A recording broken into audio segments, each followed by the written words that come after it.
Et nous accueillons Geneviève Pelletier d'Agaia qui nous rejoint. Voilà, elle est là. On peut l'accueillir par quelques applaudissements, s'il vous plaît. Voilà. Alors, je vous tends le micro. Bienvenue. Pour les slides, alors ça va être avec la petite zapette ici et toujours la petite flèche par ici, et ça devrait bien se passer en visant normalement vers la régie quelque part par là. Ça devrait aller. C'est parti pour 10 minutes, Geneviève ? Ouais. Parfait. Alors, est-ce qu'on m'entend ? Ouais. C'est tout bon. Donc, je vais vous parler du développement d'Agaia et de la mise en place du digital, sachant que le digital, pour nous, c'est fondamental puisqu'on travaille à 100% avec le digital. Donc, je suis fière de vous annoncer qu'Agaia a 1 an d'existence puisque nous avons fêté notre anniversaire le 10 octobre dernier. Et au bout d'1 an, on a une petite équipe, la personne de Marion, là, qui se trouve à gauche et qui s'occupe des producteurs et du commercial, Mégane qui s'occupe de tout ce qui est marketing digital et communication, et moi-même. Alors, je vous parle d'Agaia, mais en fait, Agaia, c'est quoi ? Agaia, c'est une plateforme digitale nationale de vente en ligne de produits alimentaires vertueux en circuit court, donc sans intermédiaire, et en livraison directe, c'est-à-dire du producteur vers le client final, qu'il s'agisse d'un B2C ou d'un B2B. Et c'est un modèle de production et de distribution vertueux. Alors, c'est une entreprise à mission qui souhaite réinventer la consommation avec des valeurs durables, sociales et sincères. Alors, valeurs durables, pourquoi ? Parce que on a pour but de faire baisser les émissions de CO2 lors du transport notamment.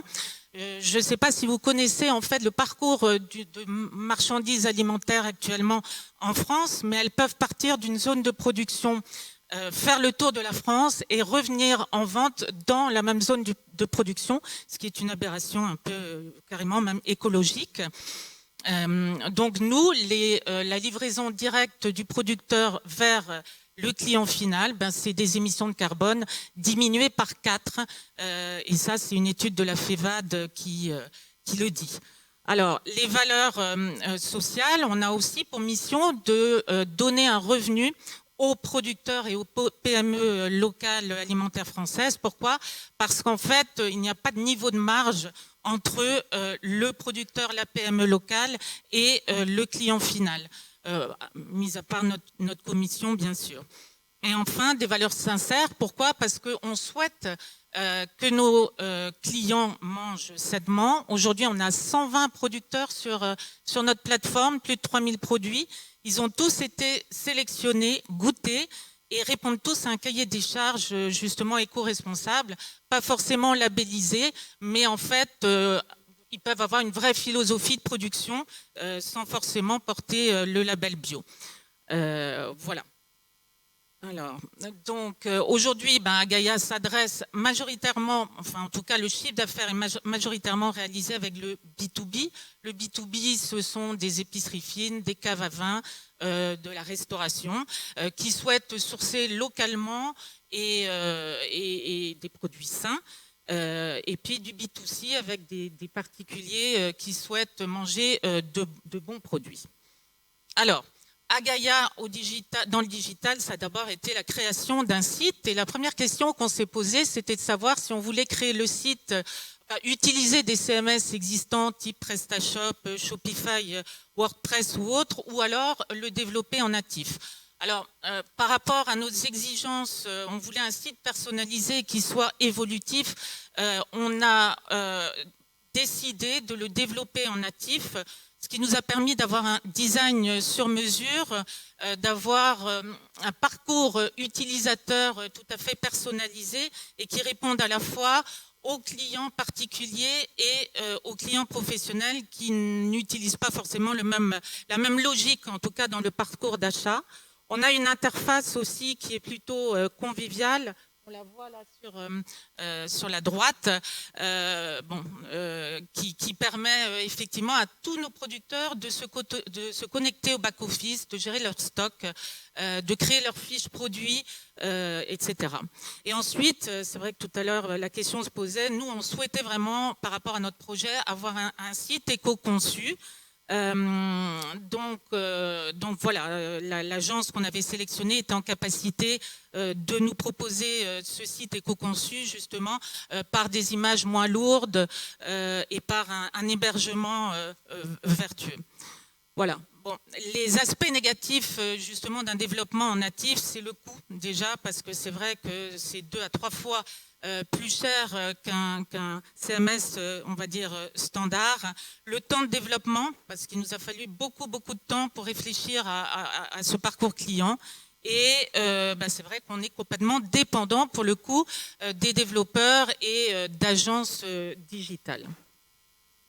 Alors, la création du site, c'est quoi? C'est une grossesse, 9 mois. Alors aujourd'hui, il y a bébé Agaya qui sourit sur son nuage, mais je peux vous assurer que pendant la création du site, ça n'a pas forcément été le cas tout du long. D'abord, il a fallu rédiger un cahier des charges et vraiment se poser les bonnes questions, et un cahier des charges hyper précis, toujours par rapport au fait qu'on s'adresse à 2 typologies de clientèle directe, le B2C et le B2B. Ce cahier des charges, on l'a transmis à diverses agences, il y en avait 4 en tout, pour obtenir des devis, et on a choisi une agence, alors pas parce que c'était la moins chère, mais parce qu'elle nous paraissait être celle qui répondait le mieux à nos attentes. Cette agence nous a donc rédigé un livrable, et après on est passé aux choses sérieuses, puisqu'on a créé en fait le zoning du site.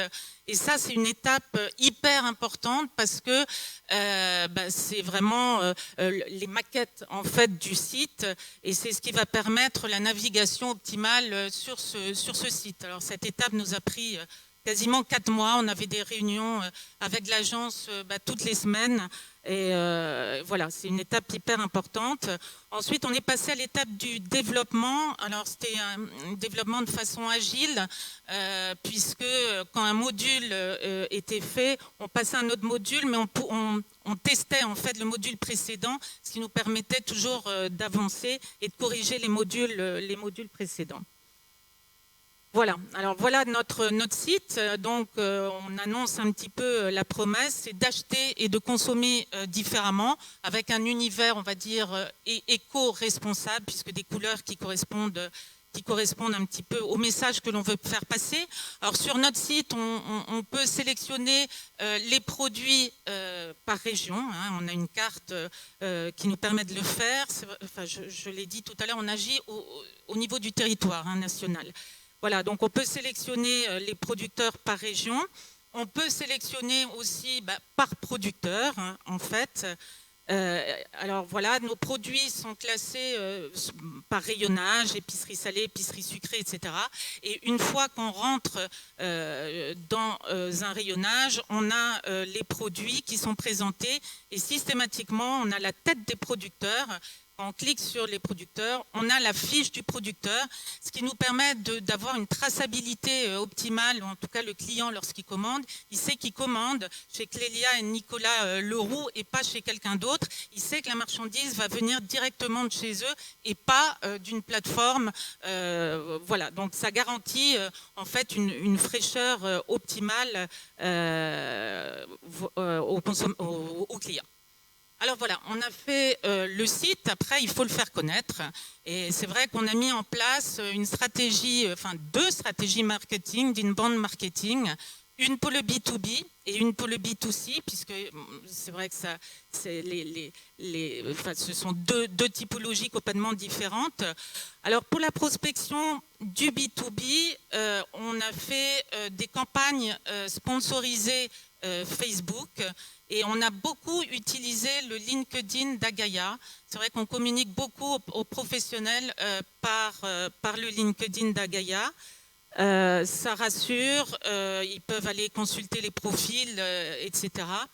Voilà, mais bon, une chose est claire maintenant, au bout d'1 an d'existence, c'est que le meilleur moyen, malgré tout, d'aller rechercher le B2B, c'est d'aller sur le terrain avec la voiture. Là, c'est Marion qui s'en occupe, qui va prospecter donc les épiceries fines, les caves à vin, les restaurants, leur présenter la solution.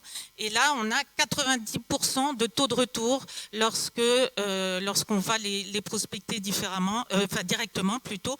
90%, et sur ces 90%, c'est c'est 100% de réassort. Donc le B2B, c'est quasiment gagnant à 100%. Malgré tout, ça nécessite d'aller sur le terrain. Et le réassort, après, ils le font directement à travers le site. Concernant le B2C, on fait des campagnes Meta Business sur Facebook, Instagram, sponsorisées. On est en campagne tous les mois. Voilà. En plus de ça, on instruit, on va dire, le consommateur en faisant 5 posts par semaine, à la fois sur Instagram et sur Facebook, des posts instructifs, soit sur des producteurs, soit sur des produits, soit sur des recettes, etc. Et ça permet en fait d'engager le client et de donner confiance. Aujourd'hui, notre commune... Une minute encore, on est arrivé au terme des 10 minutes, mais une minute okay. Aujourd'hui, notre communauté, c'est plus de 2000 personnes et 2000 personnes qui nous suivent fidèlement. Alors, concernant la conversion en B2B, ce qu'on fait, c'est par le biais de newsletters sous Brevo. On envoie souvent des codes promo selon les opérations que l'on met en place. On leur fournit aussi des outils d'aide à la vente, des stop rayons, des fiches recettes, etc. Et on les fidélise grâce à un programme de fidélité notamment. On leur propose des animations en magasin en présence des producteurs. Enfin voilà, il y a tout un programme là-dessous. Et en B2C, c'est aussi souvent la newsletter qui permet de convertir. On leur envoie des codes promotionnels, des post-produits aussi. Enfin, j'ai une anecdote sur les ormeaux. Alors nous, ici, on est en Bretagne, on vend des ormeaux de l'île de Groix. Et tout le monde connaît l'ormeau. Malgré tout, en France, ça interpelle. Donc, on a fait une fois un post sur l'ormeau pour expliquer comment le cuisiner, oui, avec quoi le servir, etc. On a eu des commandes, c'était assez sidérant parce qu'on a réussi à les rassurer à travers un post. Juste pour terminer, donc les outils de mesure, c'est Google Analytics qui permet de voir effectivement le comportement du consommateur à travers, notamment au niveau du tunnel d'achat, les pages consultées, etc. Les campagnes Meta Business qui nous permettent de connaître la performance d'une campagne grâce au coût par clic. Il permet aussi de connaître notre persona. Donc on a un peu galéré à trouver notre persona et au bout des différentes campagnes et des différents ciblages, il s'avère qu'il s'agit d'une femme de 30 à 50 ans, citadine majoritairement, qui n'a pas le temps forcément d'aller chez les producteurs et traîner sur le marché, donc qui nous commande. Voilà. Et puis on a notre back-office qui nous renseigne sur tout. C'est quasiment terminé. Ouais, juste, l'avenir d'Agaia, là, très prochainement, c'est la création d'un blog, justement, pour améliorer le référencement et pour faire découvrir et pouvoir parler de nous.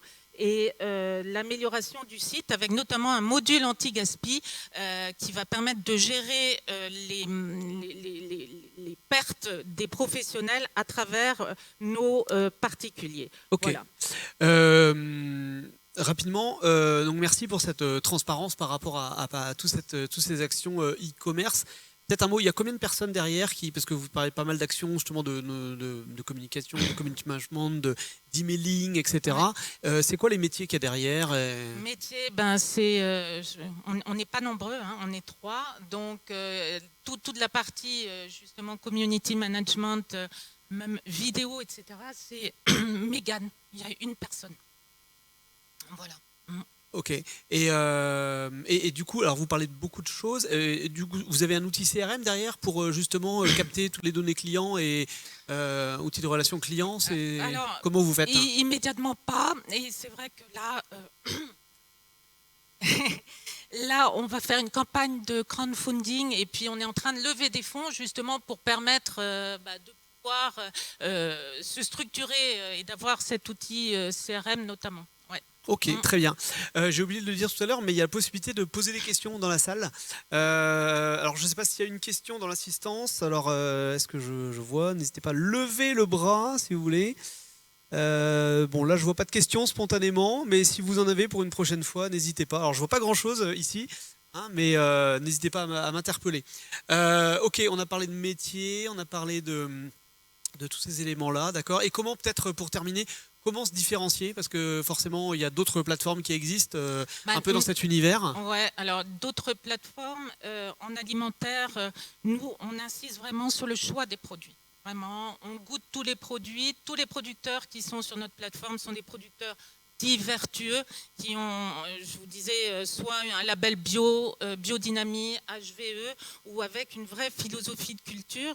Ce qui n'est pas le cas, on va prendre Encore Store ou des gens comme ça qui sont des plateformes existantes ou pour de bon. On goûte tous nos produits. Alors pour l'instant, c'est vrai qu'on a peu de producteurs, puisque 120 à l'échelle nationale, c'est pas grand-chose. Mais voilà. Et ensuite, c'est vraiment cette livraison directe. Nous, on n'a pas de plateforme, quoi. Et c'est on est peu nombreux à le faire dans l'alimentaire, parce qu'aujourd'hui, l'alimentaire est géré par beaucoup de la grande distribution et par des grossistes. Voilà. Parfait. Bon, très bien. Merci beaucoup pour ce témoignage. Voilà, on peut vous applaudir. Je vais vous reprendre le micro. Je vais reprendre tout le matériel. Voilà, merci beaucoup.